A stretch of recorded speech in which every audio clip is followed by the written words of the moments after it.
iniciar con nuestra clase virtual que tenía preparado para ustedes estos temas interesantes, que es el de eh, temas que en su vida diaria, en su vida profesional, les van a hacer valer en el ámbito procesal. Estamos hablando de un manejo de código. Por ejemplo, los temas de la de evolución de vehículos. eh, ¿Qué pasa con la devolución de vehículos? La devolución de vehículos, pues es un problema que de una u otra manera ustedes lo van a poder vivir en su vida diaria, en su vida profesional. Las vicisitudes de la primera declaración, de eso que hemos hablado o hablamos en la última sesión, de las de más de 24 horas, es un tema terrible, horrible, que yo creo que solo los buenos gobernantes, especialmente el Congreso de la República, podría reparar el grave daño que se está haciendo a las personas. El arresto domiciliario por incidente de tránsito es algo que constantemente ustedes lo van a vivir, indudablemente. Las medidas sustitutivas por humanidad es algo muy, muy interesante, aparte de las sentencias de la Corte Interamericana de Derechos Humanos que han hablado al respecto. Y la protección a testigos, temas muy relevantes. También el caso de la pena natural que de una u otra manera se han determinado. Y los decretos de notificaciones y las audiencias virtuales. Bueno, compañeros, la idea es manejo de código. Eso es para mí lo más importante. De plano, estoy seguro que esta semana vamos a ver todos estos temas. Ya el martes que nos veamos, vamos a hablar directamente, entrar a las fases del proceso con las audiencias y empezar a dirimir el tema de las audiencias. Y después vamos a pasar los videos correspondientes y ya después a practicar audiencias y debates. Bien, por eso dije temas a debatir. Eh, el primero, la devolución de vehículos. ¿Quiénes de acá no nos hemos enterado por familiares, por vecinos, por amigos, amigas, compañeros, que en un accidente de tránsito, eh, la policía como parte de su estrategia de investigación separa los vehículos que fueron afectados o los vehículos que pudieron haber intervenido en un accidente de tránsito y, y se lo llevan? El problema es la devolución para cuándo. Y es interesante, por eso estamos hablando de manejo código, puro manejo código. Es interesante ver el 202 de nuestro Código Procesal Penal para que ustedes puedan verlo allí. El 202 de nuestro Código Procesal Penal nos habla. Tema interesante, por eso yo siempre he expuesto que aparte es la ley y aparte la realidad. Lo más lindo es que la ley se acerque a esa realidad, pero es muy, muy difícil. Miremos el 202, dice devolución de cosas y documentos secuestrados. Pero al final, en los dos párrafos finales del 202, dice, los vehículos deberán, es algo, una exigencia, deberán ser devueltos a su propietario inmediatamente. Ojo, no me lo estoy inventando. Se dice ahí, los vehículos deberán ser devueltos a su propietario inmediatamente después que se hayan practicado las diligencias pertinentes sobre ello. Aquí hay un problema. Los vehículos deberán ser devueltos a su propietario inmediatamente. Después, el problema es después que se hayan practicado las diligencias pertinentes sobre ello. Y quizás ahí es donde ustedes me darán la razón por sus experiencias que han tenido y han vivido juntamente con otros conocidos, que pasan los vehículos hasta un mes, 2 meses, 3 meses, 5 meses sin la devolución correspondiente y están incluidos en predios donde esos predios, pues, no solo los lastiman, les pierden cosas, los invaden, los dañan y a veces hasta se los roban. Pero el último párrafo es más importante, dice, en todo caso, o sea, está diciendo, aunque no se hayan practicado las diligencias, la devolución deberá efectuarse dentro de un plazo que no exceda de 5 días, salvo casos de fuerza mayor, es el problema de fuerza mayor, siendo responsable el juez de cualquier daño o perjuicio sufrido por la demora injustificada. Esta reforma es genial. Indudablemente el legislador plasmó esta reforma con la idea esencial de evitar estos grandes prejuicios y perjuicios que le causan a los ciudadanos guatemaltecos. eh, de ver que su vehículo nunca se lo devuelven, por la sencilla razón, por lo que dice, hasta que se hayan practicado las diligencias pertinentes sobre ello. Lo bonito del párrafo final es que le pone un plazo que no exceda de 5 días. El problema es el salvo casos de fuerza mayor. Y de ahí todos los fiscales se agarran del tema, que todos son de fuerza mayor, que por eso no se hizo la inspección. Y saben ustedes, ya en la vida profesional, en la vida real, se entera uno y observa uno que ese análisis que le tienen que hacer el vehículo, ese espertaje que le tienen que hacer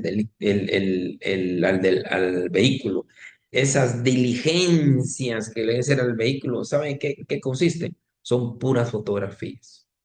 Fotografían el vehículo, fotografían el motor, fotografían el chasis. Eso es el gran diligencia.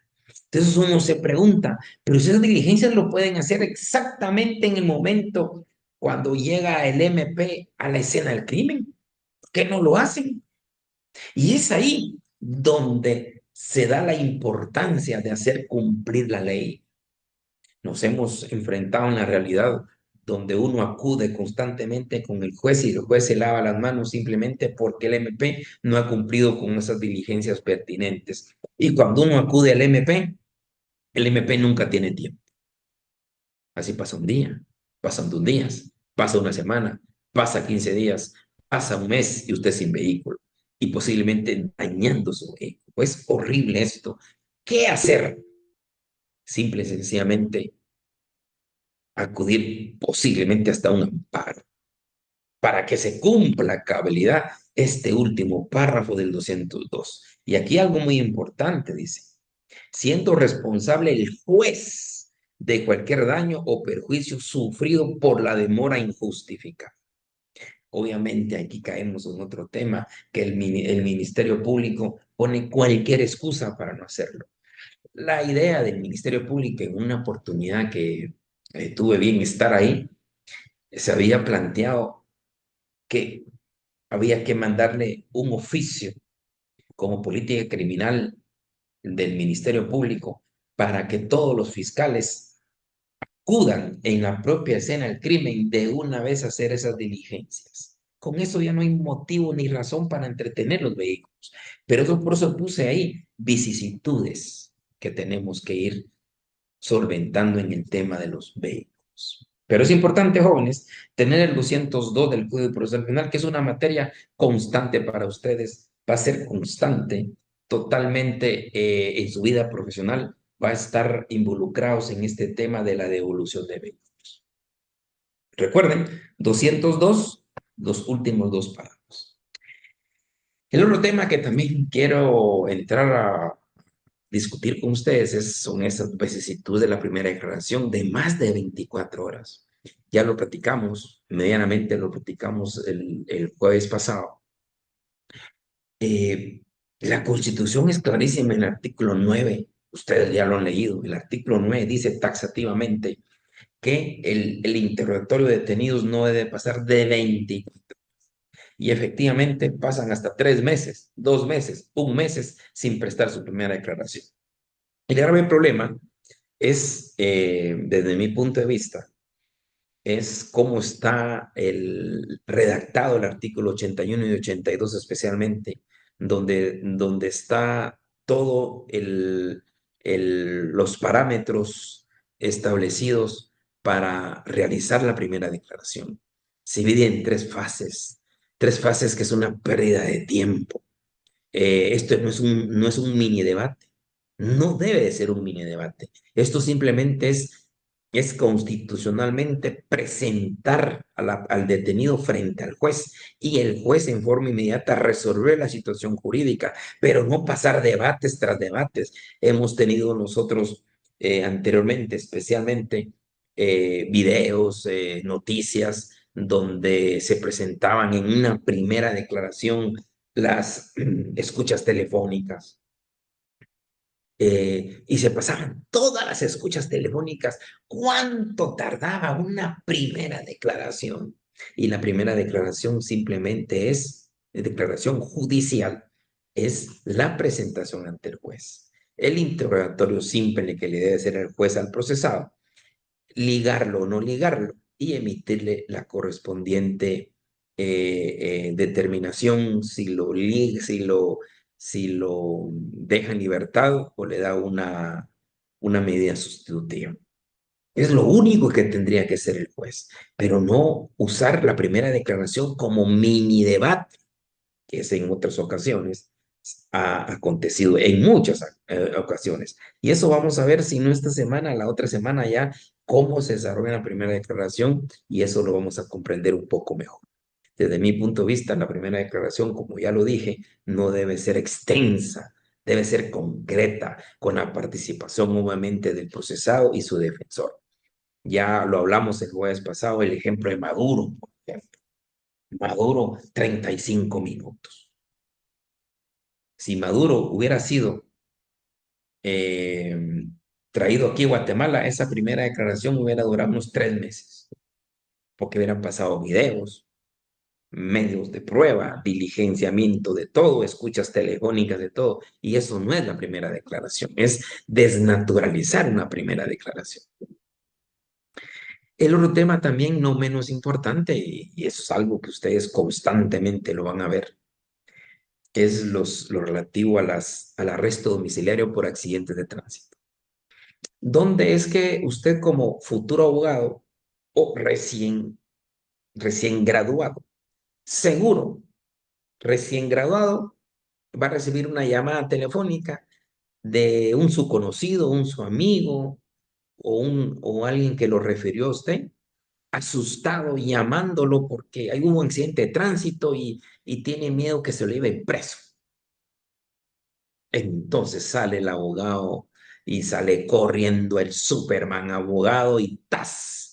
Y en menos de media hora ese super abogado le dice, no se preocupe, está en buenas manos. Y efectivamente en media hora después se lo lleva para su casa. Y usted se convierte en ese gran abogado, en ese salvador de la justicia. Y esto es muy importante, por eso digo, muy importante tenerlo presente. Y aquí tenemos el famoso arresto domiciliario por accidentes de tránsito. Eso lo podemos tener en el 264 bis de su Código Procesal Penal. Por eso es importante el manejo código, escudriñar el manejo código. Por ejemplo, aquí dice arresto domiciliario en hechos de tránsito. Aquí definitivamente, cuando son hechos de tránsito, ustedes saben que aquí no hay dolo, aquí lo que hay es una imprudencia. En todo accidente de tránsito es imprudencia. Bueno, en todo, ustedes ya saben, derecho penal, precisamente no en todo accidente de tránsito es imprudente. Recordemos que puede darse un dolo eventual, pero esto es un tema ya de ámbito sustantivo que se puede determinar en sentencia. Pero en principio, un accidente de tránsito es un accidente de tránsito, no existe dolo, porque el derecho penal efectivamente persigue al delito culposo y doloso, pero le tiene mayor representación en la proporcionalidad de la sanción, evidentemente cuando es doloso, cuando es culposo, no, porque no hubo esa intención de causar daño. Entonces, usted como abogado tiene que levantar un acta notarial y en esa acta notarial, pues le dan a la persona que está siendo sindicada del hecho en libertad, bajo arresto domiciliario. Y esto lo dice el 264 bis. Pero muy importante, dice, no gozará del beneficio la persona que en el momento del hecho se encontrara en alguna de las situaciones siguientes: en estado de ebriedad o efectos de droga, sin licencia vigente. Esto es muy importante. Jóvenes, todos podemos cometer errores. Todos podemos ir en una calzada, podemos ir en un desplazamiento a alta velocidad sobre carretera, por pura imprudencia. Podemos cometer un accidente. Tenemos que tener presente que tenemos que tener licencia vigente de conducción. Ojo, licencia vigente. Y la tenemos que portar. Por eso de andar sin licencia, las consecuencias que le pueden traer, que efectivamente no puede haber ni gozar una medida sustitutiva en el acto. La idea es que el arresto domiciliario sea en ese preciso momento, cuando llega el notario y al cumplir los requisitos, que no en estado de ebriedad, que tiene licencia vigente, eh, que prestó su ayuda en su momento, que no se ocultó ni se dio a la fuga, son los requisitos esenciales. Solo eso se hace constar en el acta e inmediatamente el agente captor o los agentes de policía se lo tienen que dar, y el acta notarial que usted levanta se lo llevan en la prevención policial y ya será el juez correspondiente que lo citará en su momento oportuno, pero su defendido está en su casa, porque usted logró liberarlo momentáneamente de ese problema y se va a su casa y usted lo respalda con el acta notarial que usted se levantó. Ya en la vida real, ustedes van a ver cuando estén viendo notariado de plano, van a estar haciendo esas actas de arresto domiciliario por accidente de tránsito. Seguro, esos son actas esenciales porque son actas que se dan definitivamente en todo momento. Son los eventos inesperados que hoy por hoy estamos aquí hablando y no sabemos si más tarde vamos a tener un accidente de tránsito, cualquiera de las dos, de los que estamos acá. Y esto es una cuestión que suele pasar, y por eso las actas notariales de arresto domiciliario, efectivamente los abogados regularmente siempre cargan dentro de sus documentos unas 2 o 3 actas ya realizadas, ya solo para llenar los nombres, ya con su sello y firma, pues, y el timbre correspondiente, pues se la dan a los policías. Es la forma de agilizar también sus trámites. Ya existen hasta formularios. Yo creo que eso hasta los pueden buscar ustedes por internet. Formularios de acta de arresto domiciliario, y ya solo le dejan los espacios para poner los nombres, los datos correspondientes, y le entrega a la policía y efectivamente ya se lleva usted a la persona para su casita. Entonces se vuelve un gran abogado. Y así es parte, pero ojo, recuérdese que se lo faculta el 264 bis. El otro tema que viene relacionado con el siguiente, que son las medidas sustitutivas por humanidad. Este es un tema que se ha debatido muchísimo. Hay circunstancias, por ejemplo, ustedes saben qué delitos no gozan de medidas sustitutivas. Hay varios delitos que no gozan de medidas sustitutivas. Eh, Acá tenemos, por ejemplo, los asesinatos, los homicidios, no gozan de medida sustitutiva. Eh, y cuando no se goza de medida sustitutiva, pues definitivamente la persona tiene que estar directamente en prisión y soportar la prisión durante todo ese tiempo que dure el proceso. Estos delitos que ustedes saben: el asesinato, el homicidio, el parricidio, violación agravada, violación calificada, secuestro, robo agravado, todos estos no gozan de medida sustitutiva. Y tampoco los de eh, el tema de los medicamentos no tienen medida sustitutiva. Esto lo dice el 264 de nuestro Código Procesal Penal. El 264 es un largo artículo que se agrandó demasiado, porque tiene dos partes. Una donde se le da la facultad a los jueces de primera instancia de otorgar medidas sustitutivas, que hay 7 medidas sustitutivas. Arresto domiciliario, obligación de vigilancia, obligación de presentarse periódicamente, prohibición de salir, son 7 medidas nada más. Pero también está dividido la otra parte donde dice, en ninguna forma se podrá otorgar medidas sustitutivas a tales delitos. Homicidio doloso. Este tema de homicidio doloso yo siempre lo he criticado, porque homicidio doloso eh, eh, se puede cometer en legítima defensa. De hecho, si usted mata en legítima defensa es que usted atacó dolosamente. Entonces es un tema bien complicado que hayan limitado otorgar medidas sustitutivas por homicidio doloso. Homicidio culposo no hay problema, pero el homicidio doloso, que yo sé que hay quienes tienen el dolo de matar sin provocación alguna, pero también puede darse que alguien elimine físicamente a una persona porque esa persona lo iba a matar a él, legítima defensa. Y recordemos que en derecho penal, perdón, en derecho procesal penal, se aplica el derecho penal hasta de último, hasta que se emita sentencia. Hasta ahí se aplica el derecho penal. O sea, hasta en sentencia se va a determinar con las pruebas si usted lo hizo en defensa propia o no lo hizo en defensa propia. Pero mientras tanto, puede durar 9 meses, 10 meses, un año, 2 años, porque el Código Procesal Penal prohíbe taxativamente que se otorgue medida sustitutiva por homicidio doloso. Vuelvo a insistir, legítima de cuando se defiende usted comete dolosamente el homicidio, pero es que lo hizo en legítima defensa. Ah, ok, eso se mira en sentencia. En sentencia, recuerden ustedes, se tiene que ver la acción, la tipicidad, antijuricidad y culpabilidad. Y dentro de la antijuricidad se puede ver las causas de justificación. Y hasta en la antijuricidad con las pruebas se va a determinar si efectivamente llenan todos los requisitos establecidos para la legítima defensa.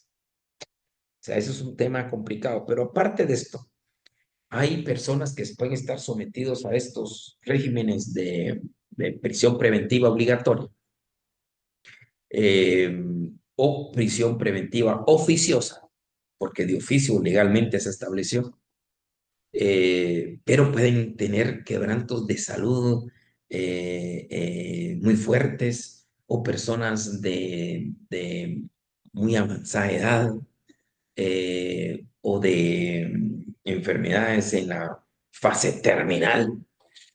Y en el ámbito mundial, en la jurisprudencia, doctrina y leyes universales, se establecen una excepción a estas personas cuando padecen graves enfermedades incurables o demasiada edad. eh, por ejemplo, nos damos cuenta la expresidenta de Argentina. Ella creo que tiene 70 años y por su edad es que no está en prisión, sino que está guardando arresto en su casa, aunque fuera condenada, ya tiene sentencia firme, pero por la edad ya no es viable ingresarlas a prisión. En Guatemala tenemos ancianos en prisión, personas con graves padecimientos en prisión.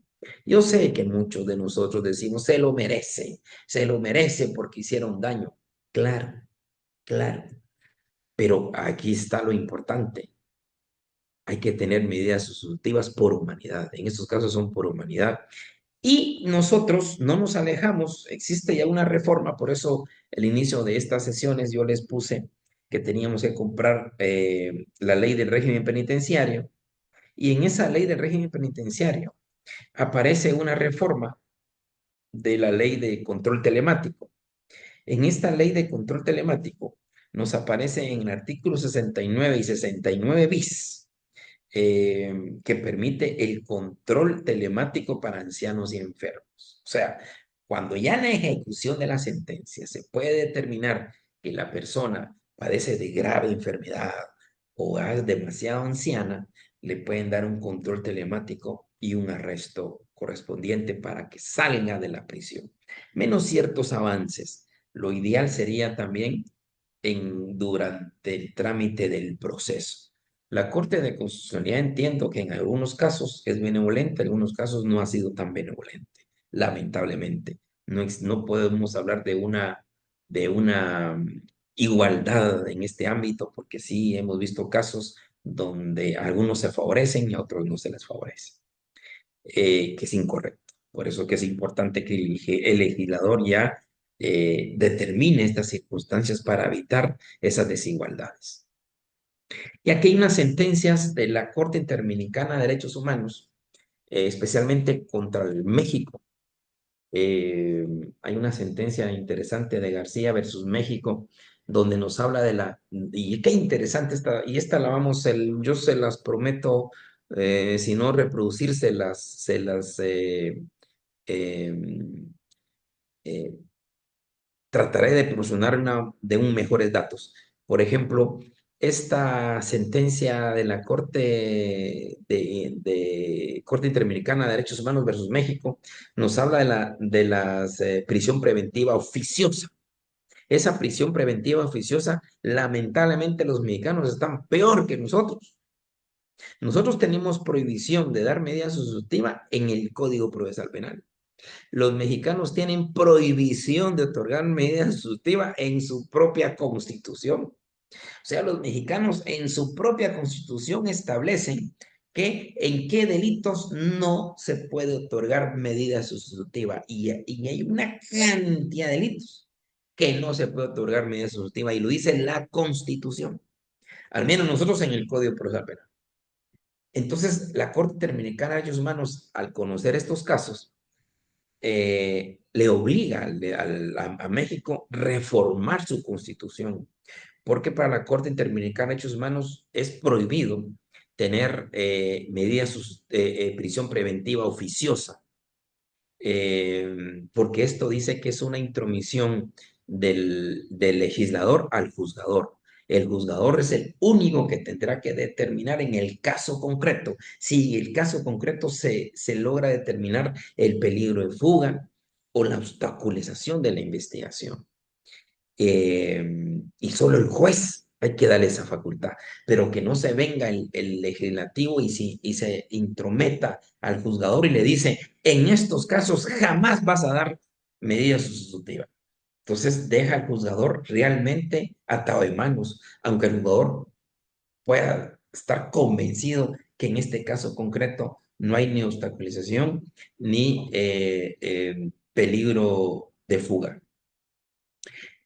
Lo que les comentaba, el caso de los legítima defensa. Caso de legítima defensa, pues el juzgador bien puede para una medida sustitutiva, arresto domiciliario o esto que hablamos del control telemático. Claro, para eso está la ciencia, para eso está la evolución. Entonces, pero lamentablemente, tanto México como Guatemala y otros países tienen prisión preventiva oficiosa. Por eso es interesante ver esta sentencia que se las proporcionaré el próximo día. Otro tema no menos importante es la protección a testigos. Esa protección a testigos muy relevante para Guatemala. Lamentablemente, en Guatemala mucha prueba es testimonial.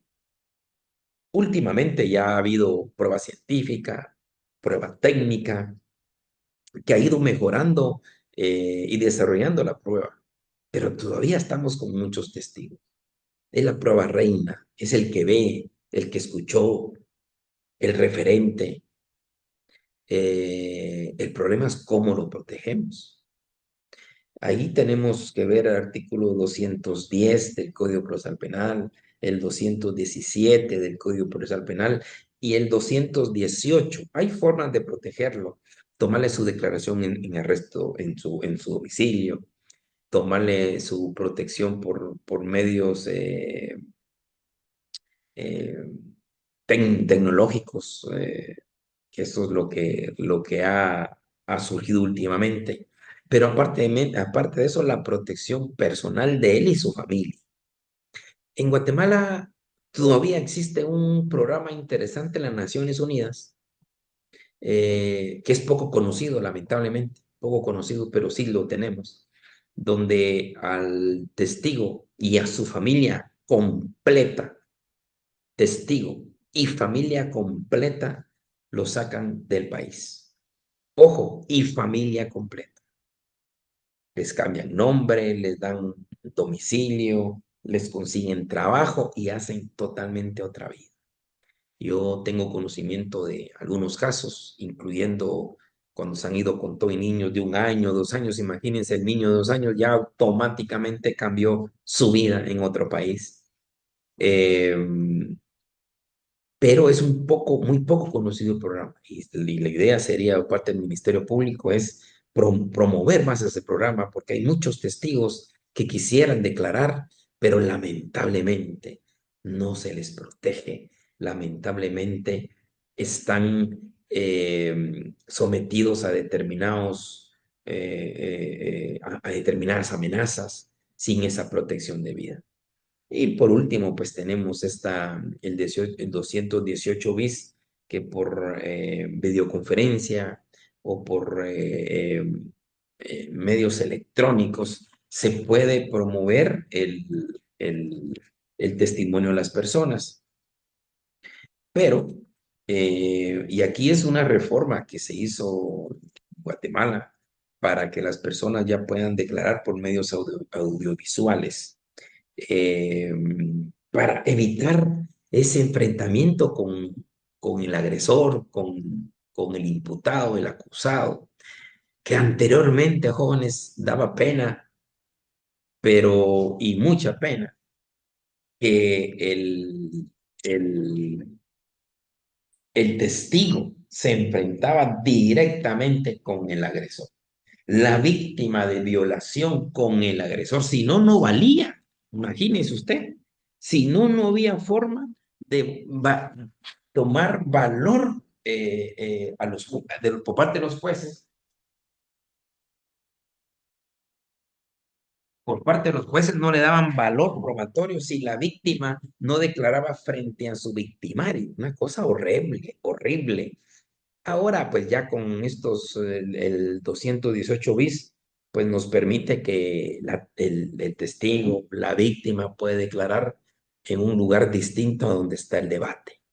Y eso se ha promovido demasiado y me parece genial. Máxime cuando se trata de una niña violada, una niña de 3, 4, 5 años, 7 años que ha sido violada. Qué triste esas situaciones.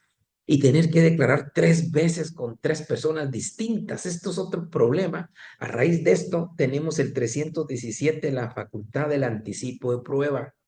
En eso creo mucho, en el anticipo de prueba, para que estas víctimas de violación, estas víctimas no tengan que volver a declarar otra vez. O sea, qué triste es una persona violada tener que entrevistarse con un policía, después contar todo, después hablar con un fiscal o auxiliar fiscal y contar todo otra vez, después enfrentarse con una psicóloga y contar todo otra vez, y después hablar con el fiscal y contar todo otra vez, y después de ir con el juez a contar todo otra vez. Perdóname, esto es un desgaste, es una revictimización. Por eso es muy importante que la idea en un momento dado es promover una sola declaración única para que la víctima pueda desenvolverse una sola vez y ya dejar de revictimizarse, perdón, de revictimizarla, la palabra, evitar revictimizarla y empezar el tratamiento de vida y no volver a vivir y a sufrir frente a personas ajenas el hecho terrible que vivió.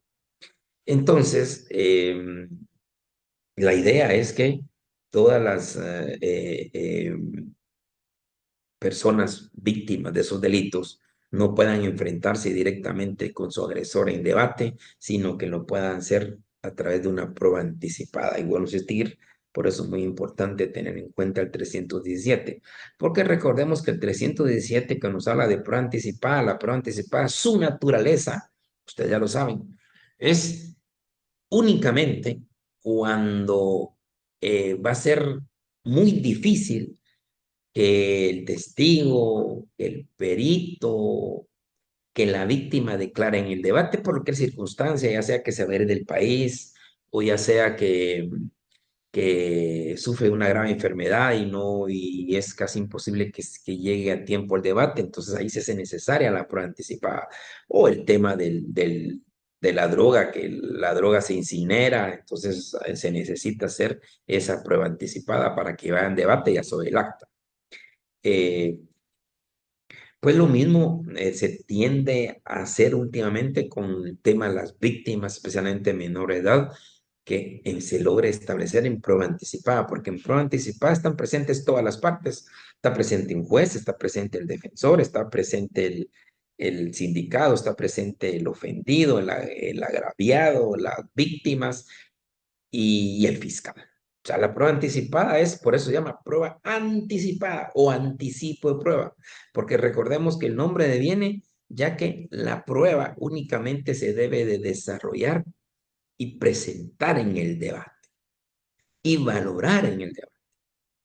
Pero hay circunstancias que son excepcionales, como estos casos que se logra determinar que es imposible por una otra circunstancia que esa prueba se presente está en el debate.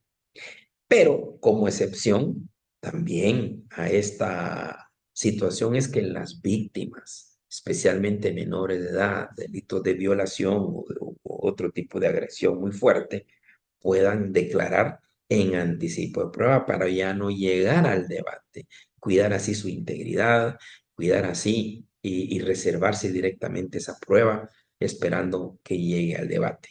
Recordemos que hay debates muy extensos, hay debates que están señalados hasta dentro de un año, 2 años. Entonces, ¿cuánto esperar todo ese tiempo? Es mejor, en estos casos, desde mi punto de vista, se debería de tratar todos como prueba anticipada.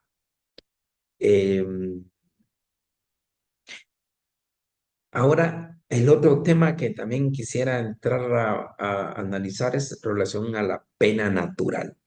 ¿Qué es la pena natural? La pena natural, jóvenes, es lo que nos habla el artículo 25.5 de su Código Procesal Penal. Esta es pena natural porque se da estrictamente, y por eso es parte del criterio de oportunidad, se da estrictamente dentro de delitos culposos nuevamente. Es aquella pena natural que el propio sujeto activo ya por lo sufrido tiene esa pena, esa sanción natural.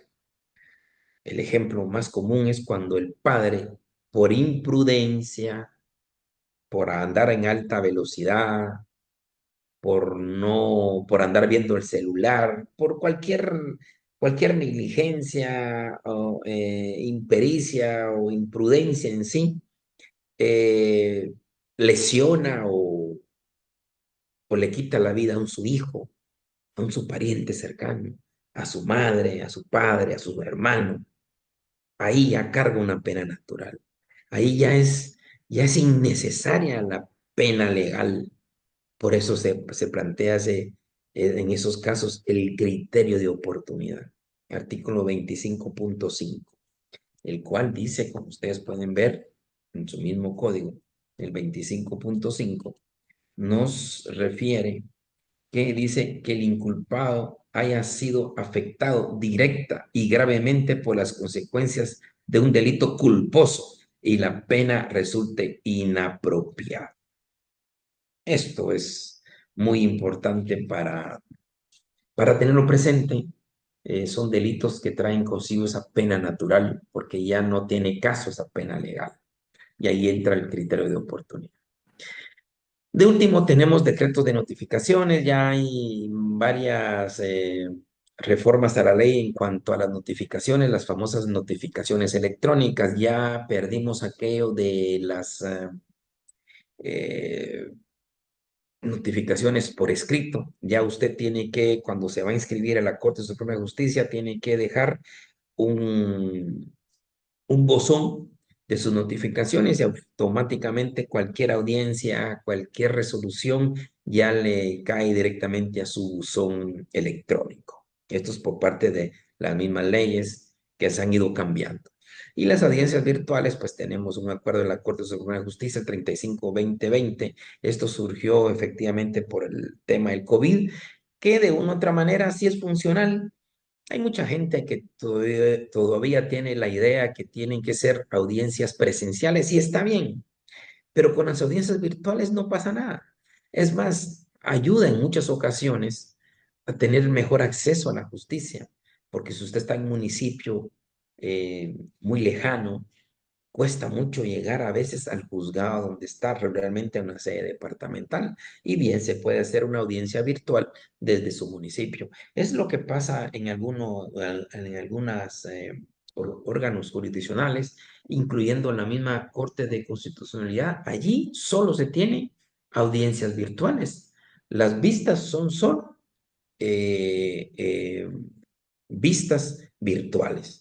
O sea, se ha logrado agenciar esa posibilidad que las partes procesales no puedan viajar a la capital. Imagínese usted que para tener una vista, las partes puedan ser de, de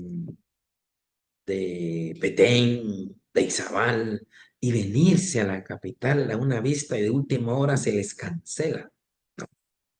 Entonces, por eso son muy importantes estas audiencias virtuales que están en ley, pero por insistir, su naturaleza fue estrictamente el COVID, que es fundamento también para cuando alguien quiera hacer ese tipo de audiencias virtuales que a la larga sí favorecen al juzgador y favorece a las partes procesales especialmente. Ahora tengo para manejo código, tenía este asunto que hablar con ustedes. Como dice, manejo código en las fases procesales. Esto es muy importante, en la fase preprocesal y preparatoria. Solo es para que lo tomen en cuenta, compañeros, puro manejo código. No quiero estar preguntando, por ejemplo, indíqueme dónde están los fines del proceso.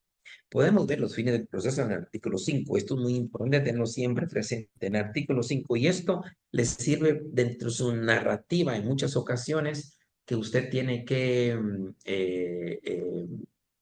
ser un poco analista en su expresión frente al juzgador y muchas veces se inicia con los fines del proceso. De acuerdo con el artículo 5 del Código de Proceso Penal establece los fines del proceso, que el cual tiene por objeto la obligación de un hecho señalado como delito o falta. También tiene las circunstancias que pudo ser cometido, el establecimiento de la posible participación del sindicado, el pronunciamiento de la sentencia respectivas como fines del proceso, la ejecución de la misma y algo muy importante. La víctima, lo agraviado, el imputado, como otros procesales, tienen derecho a la tutela judicial efectiva. Esto es muy importante. Esto es una reforma que hubo porque anteriormente no se consideraba nada de la tutela judicial efectiva. Siempre la crítica era, no, hombre, la tutela judicial efectiva solo eso son en doctrina se está. No, ahora jóvenes tenemos en el artículo 5 la tutela judicial efectiva y ya lo vimos la vez pasada que contiene la tutela judicial efectiva, el derecho a un juez natural, recordemos el debido proceso, la legalidad, la igualdad procesal, el derecho de defensa, el derecho de defensa técnico material, el derecho a sentencias motivadas, el derecho al cumplimiento de la sentencia. Eso es parte de la tutela judicial efectiva y lo importante es que el artículo 5 lo resalta. Ojo, estoy recalcando fines del proceso, artículo 5, y veamos ahí que nos habla también la tutela judicial efectiva. Solo para tenerlos presentes, es puro manejo código. La acción pública, ustedes ya lo saben, está en el artículo 24 bis. Es acción pública, los delitos de acción pública. ¿Qué delitos son de acción pública? Y esto es muy importante tenerlo en su Código Procesal Penal, también en el artículo 24 ter, los delitos de acción pública dependientes de instancia particular. y el delito 24.4, la acción privada. Esto es algo muy importante, por favor, que lo tengamos presente. La diferencia de acción pública dependiente particular y acción privada. Recordemos que la acción pública, con acción pública dependiente de particular, esta última se necesita la denuncia. Sin esa denuncia, el MP no puede actuar. Ahora, los otros, cuando son de acción pública, con denuncia o sin denuncia, el MP debe de actuar. Es curioso esto, cuando yo he escuchado a algunos funcionarios del Ministerio Público y dicen, eh, es que no hay denuncias. Perdóneme, Ministerio Público, de conformidad al 24 bis, usted tiene la obligación, con denuncia o sin denuncia, investigar. Yo he escuchado esto y de funcionarios de alto nivel del Ministerio Público que andan diciendo, es que en este caso no ha habido denuncia al Ministerio Público. Perdóneme, vergüenza de escucharlos, porque ahí lo que tienen que decir, sí, ya tuvimos noticia y ya giramos la instrucción correspondiente para que se investigue el caso de oficio. Eso deberían de responder, salvo cuando se trate de delitos de acción pública, dependencia de distancia particular, los que señala el 24 ter, son lesiones culposas, lesiones leves, contagio venéreo. Eso sí no hay necesidad, no hay una acción pública del Ministerio Público, sino que espera que exista la denuncia, la amenaza, allanamiento, el hurto, la estafa, alteración de linderos. Eso se necesita esa denuncia. Esa es la diferencia. Y la acción privada, ustedes ya saben que es la violación y revelación de secretos, delitos al honor, daños, estafa mediante cheque, aunque cheque ahora ya casi ya no hay, pero ahí está. Son los delitos que ahí sí que se van. Usted es el que denuncia y usted es el que sigue con querella frente a un tribunal de sentencia.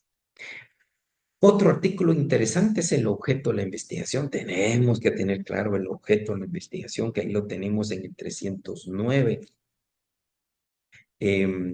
Aquí nos dice, la investigación de la verdad. O sea, ¿qué es lo que se quiere con la investigación? Es descubrir la verdad. La verdad, ¿cómo ocasionaron? ¿Cómo sucedió el hecho? ¿Por qué sucedió el hecho? ¿Cómo lo hicieron? ¿Quién lo hizo? ¿A quién se lo hicieron? Entonces, el objeto de la investigación, y por eso se refiere que el Ministerio Público debe ser objetivo porque la idea es que si el Ministerio Público es objetivo, pues el objeto de la investigación va a ser objetiva. Lo que se va a obtener de la investigación es objetivo. Plazo para criterio de oportunidad, por favor, 286. Tenemos el plazo. No está en el criterio de oportunidad. Eso es muy importante que ustedes en el criterio de oportunidad, artículo 25, refiéranse, por favor, en el artículo 85, referirse al artículo 286. Dice, en los casos en que la ley permita la aplicación del criterio de oportunidad para abstenerse de ejercer la acción penal, el Ministerio Público podrá pedir la decisión hasta antes del comienzo del debate. La idea del manejo código es que por favor en criterio de oportunidad pongan ahí 286. Guarden, guarden, por favor, guarden, pónganlo ahí. Levantamiento de cadáveres, otro problema. Cuando nos dicen dónde está el fundamento, levantamiento de cadáveres, no lo encontramos, pero miremos el 195. Ahí tenemos el levantamiento de cadáveres. Por eso les dije manejo código. Y así vamos a terminar el otro jueves con manejo código. Después ya no va a haber más manejo código, esto se los prometo. El 195, levantamiento de cadáveres. Testigos oculares y referenciales, tenemos el 207. Libertad probatoria. Miren qué interesante la libertad probatoria. ¿Qué tenemos que probar? ¿Por qué medios tenemos que probar? La libertad probatoria. eh, Tenemos cualquier medio, por cualquier medio podemos probar el hecho. Cualquier medio. Siempre y cuando sea legal, sea pertinente, sea relevante. Y esto nos lo da el 183 del Código Procesal Penal. Que la prueba sea legal, pertinente, relevante. Esto es muy importante. Que no sea abundante. Esa prueba puede ser admisible, legal, pertinente, relevante y que no sea abundante. Imagínense abundante que van a declarar 20 testigos que fueron tales, no, que van a declarar 200 testigos que fueron tales buena persona. Perdonen, eso es abundante. Con 5 testigos que me digan que él es buena persona, yo ya tengo la idea que es buena persona. Salvo que me quedan probar, mire, 5 testigos del departamento, no sé acá, otros 5 testigos de no sé qué departamento, otros 5 testigos, pues ahí posiblemente podríamos hacer, pero lo contrario, tenemos que ver si es abundante.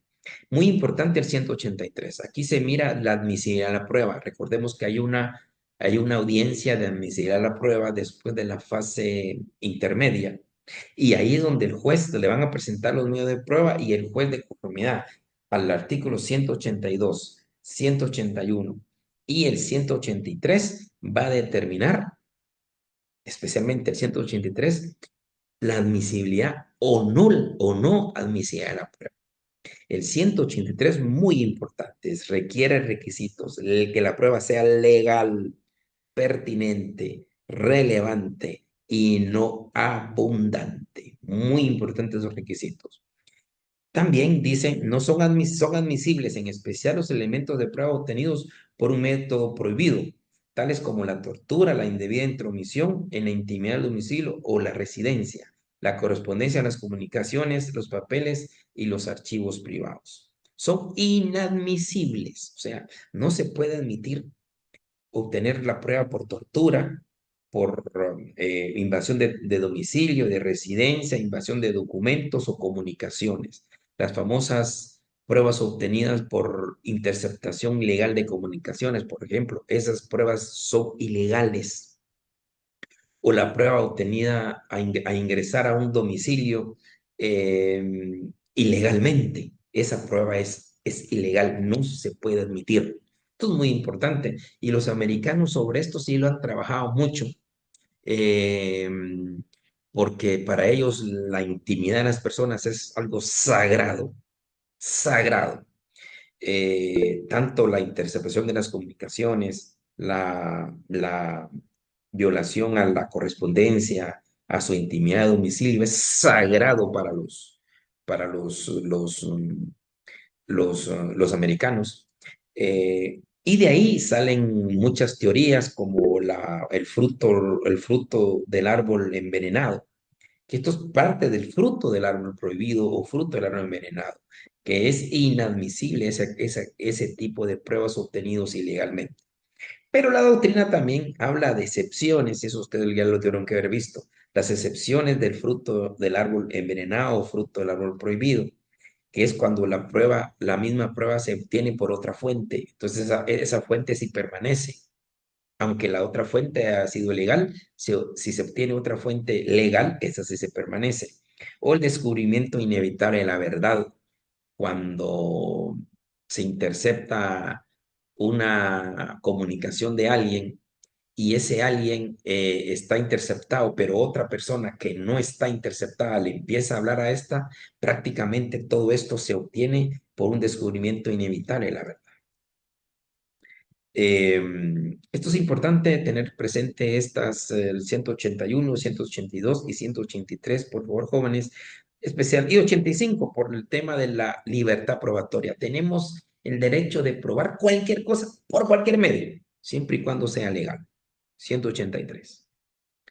El tema de la autopsia es algo muy importante también, que a veces no sabemos dónde está el fundamento de la autopsia. Tenemos un cadáver y hay que practicar la autopsia. Entonces decimos, ¿cuál es el fundamento? Y le damos vuelta al Código Procesal Penal y miren el 238, muy importante. Bueno, jovenazos, yo creo que hasta aquí vamos a dejarlos, no los quiero abrir más por el tema manejo código. Bueno, es decir, el otro jueves o este jueves que viene, vamos a seguir con el manejo código y ya el día martes espero ya tenerlos presentes para empezar a hablar sobre las audiencias que corresponden y trabajar ya sobre eso mismo. Así que les deseo buena tarde en esta tarde del martes 3 de febrero.